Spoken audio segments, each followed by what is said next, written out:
Everybody keeps asking me the same question. Arjun, when is the housing market finally going to come down to earth or crash? But I think that's the wrong question. The better question is, who is actually going to be able to afford homes 5 years from now? Because AI isn't just changing technology, it's changing incomes, wealth, careers, and ultimately affecting those who can and cannot buy real estate. Today, I want to talk about why I believe we are entering one of the biggest wealth shifts ever in our lifetime and what you can actually do about it. If we've not met yet, my name is Arjun Dhingra and I am a mortgage advisor of 25 years. One thing that I absolutely love about this business is that mortgage is actually the intersection of just about everything else in life. Economics, technology, politics, jobs, interest rates, human behavior. When one of those changes dramatically, housing changes too. And if we can help you keep a better pulse on this or just help you actually gain access to housing anywhere here in the state or the country, please reach out to me on Instagram at Arjun Mortgage. We'll put together a plan for you, whether it's in the short term, the midterm, or the long term to make that a reality. We've helped thousands of families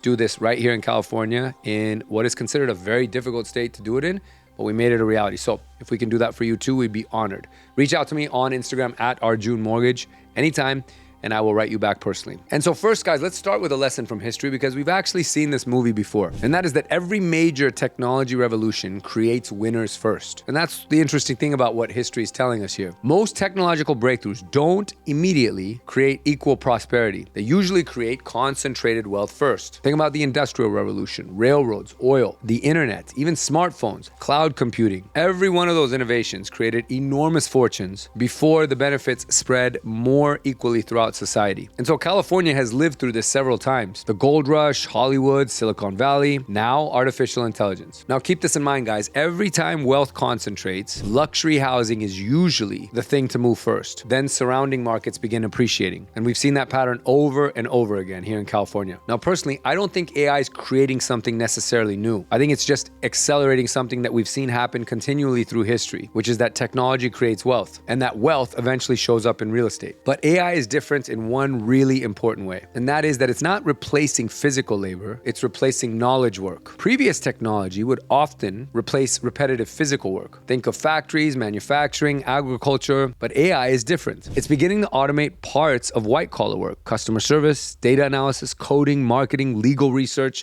accounting, even simple administrative work. Now, this matters because historically, these jobs were stepping stones to get you into the middle class. And those jobs would allow people to save for down payments, emergency funds, retirement, and home ownership. So if fewer people are moving up the career ladder now as a result of AI, fewer people eventually qualify for mortgages. Now, guys, my take, this is not about fear or me trying to make you scared of what's happening. Every new technology changes jobs. It's just part of history. It's a zero-sum game that way. The question is, can you adapt quickly enough? And history says they usually do, but that transition can be painful. Now let's connect this all directly to California real estate. California's housing market is already becoming a K-shaped economy. Now I've done a lot of short-form content about this on my Instagram channel, so you can check it out there. But the idea is that if you look at the shape of a K, the top angle of the K represents those that are doing well. They feel that their wages are expanding, their assets are growing, they're benefiting from all the positivity that's happening in the marketplace. And then the bottom extension of the K represents those that are feeling left behind. They're constantly squeezed by changes in price,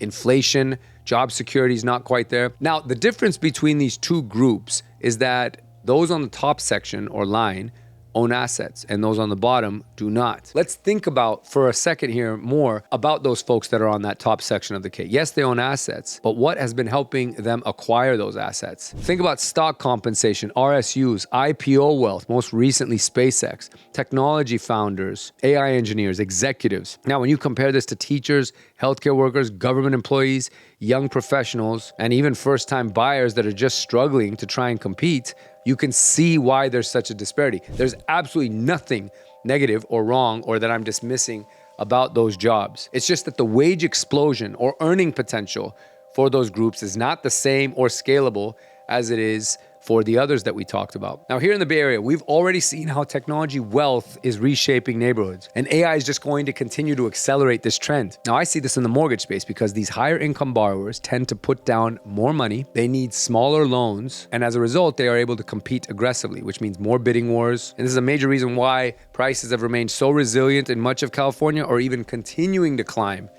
in these areas. No, I don't think California housing stock has become more expensive simply because it's just more valuable. It's become more expensive because of the purchasing power of these buyers. Many of them are writing checks or throwing money above and beyond the sales price because they just want to get the deal done. It sounds crazy, but it's like they're playing with monopoly money. I've seen that happen time and time again in San Francisco County, the East Bay, Marin. But AI, interestingly, is not just changing who earns money, it's changing how lending itself actually works. So for us in the mortgage space, I'll let you guys in behind the curtain. AI is helping improve efficiencies. It's speeding up transactions. It's eliminating a lot of kind of nonsense steps that were a waste of time or considered really onerous. It's improving consistency, reducing paperwork, removing friction, it's catching errors, and it's definitely speeding up approvals. And these are all good things. But we have to be cautious because like with any technology, AI depends on the quality of the information that it's being trained on. So we need transparency, we need oversight, fair lending standards, and above all, there always has to be human review. Personally, my perspective, I think AI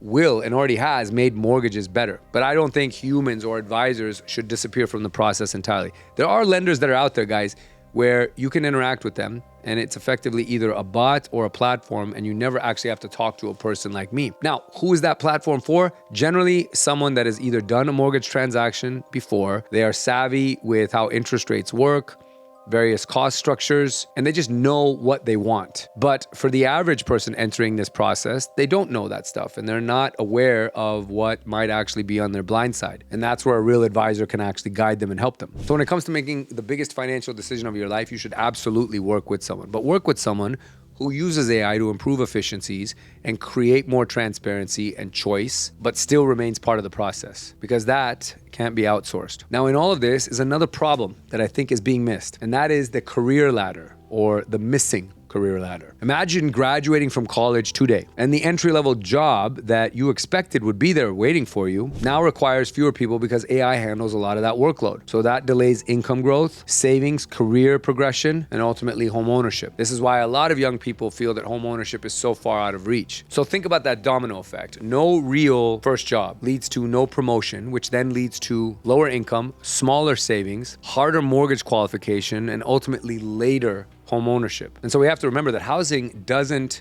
begin with housing. It begins with careers, and careers begin with opportunity. Now, I personally feel this is one of the biggest conversations we're gonna have over the next decade. I'm already having this conversation with a lot of buyers today. When we put together a plan, the reality of their current situation contrasted with the market at present feels very incongruent. And so we're having to get creative. It doesn't mean that it's impossible, but more nuance is definitely involved now than it ever was before. And again, I'm not discussing whether AI replaces jobs, but rather, is it creating enough new opportunities to replace the ones that it has changed? So where do we go from here, guys? Here is your playbook as a first-time buyer. Your parents would tell you that you can save your way towards your first opportunity. I'm gonna tell you that is categorical BS now. Parents were smart people, but these are very different times. So you cannot try and save your way into a rapidly appreciating market. Because think, for example, if you had a $100,000 property that you were trying to save 20% for, which is $20,000, but homes are appreciating anywhere between 5 and 7% annually, that 20% for that same home is growing year after year, which means the finish line is getting further and further away from you. And unless you can somehow come into a liquidity event or find a way to make money faster, it's going to feel like you are running on ice. So rather than try and save your way to it, guys, just get your foot in the door. Get on the property ladder, as I tell people. Find your first home that you can comfortably afford and enjoy all the benefits from, both financially and personally. And remember that it's not going to be the last home you live in. This is a stepping stone. Now, if you're a move-up buyer, you have equity. And if you haven't checked the news lately, you have a lot of it because US homeowners are sitting on more equity than they ever have. So you want to make sure that you use it strategically, whether you're leveraging it to move up into a new home and keep both, expanding your real estate portfolio, or if you're trying to sell it outright and move that money elsewhere. But just remember, real estate has historically rewarded long-term ownership. The biggest mistakes I've made in real estate were to actually sell it. I've got a few properties, particularly right here in San Francisco, that I still drive by most days on my way home from work, and I kick myself for having sold them and listening to those that told me it was a good idea to sell those properties at the time that I did. Now, hindsight's always 20/20. But I also did know then what I still know now, and that is that the wealthy don't sell assets. They just keep acquiring them. So let that be a lesson to you as you build your portfolio out. Now, if you're an investor, pay particularly attention to where AI is investing its capital, where it's doing its expansion, where data centers are being built, because that employment growth and stimulation will almost every time create more housing demand. Now, if you are a professional, you're a worker in this world of fast changing and expansive AI, here's what you have to be. Very difficult to replace, indispensable. Remember, the intelligence part of this, or your brain power, is no longer special. AI can do all of that and some. You have to be able to do something different, which is find ways to combine all of these language models and what responses it's actually giving you back, and applying a human element for implementation, for execution, for better harmony. Build relationship, build communication skills. This is lacking in today's day. Leadership, sales skills, creativity. These become even more valuable in an AI world. Now, my philosophy has always been own appreciating assets, continue learning and getting sharper, and adapt faster than the market.